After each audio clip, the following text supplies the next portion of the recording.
સમાચાર ભાવનગરથી મળી આવ્યા છે। ભાવનગરના સરતાનપર બંદરમાં આજરોજ પોલીસ અધિક્ષક ડોક્ટર હર્ષદ પટેલની અધ્યક્ષતામાં ફિશરમેન અવેરનેસ કાર્યક્રમનું આયોજન કરવામાં આવ્યું હતું, જેમાં પોલીસ ઇન્સ્પેક્ટર, એસઓજી, એલસીબી, અલગ મરીન પોલીસ સ્ટેશન તથા આઈબી તેમજ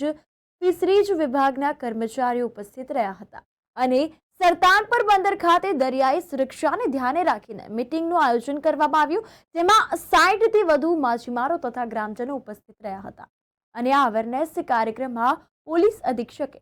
માછીમારોને દરિયામાં માછીમારી દરમિયાન જરૂરી તકેદારી રાખવી તેમજ કોઈ શંકાસ્પદ બોટ જણાઈ આવે તો જરૂર સલામતી રાખવી કે કોઈ શંકાસ્પદ હિલચાલ જણાય તો તરત જ પોલીસને જાણ કરવાની માહિતી આપી હતી અને દરિયામાં અજાણ્યા ઈસમો દ્વારા અપાતી કોઈ લોભ લાલચમાં ન આવી કોઈ ગેરકાયદેસર કૃત્ય ન કરવા પણ સૂચનો કર્યા હતા તેમજ સરકાર દ્વારા જાહેર કરેલ નિયમ મુજબ બોટ લાયસન્સ પરવાનો મેળવીને ફિશરીઝ વિભાગ જાણ કરી ટોકન મેળવીને જ દરિયામાં માછીમારી કરવા માટે સૂચના આપી હતી।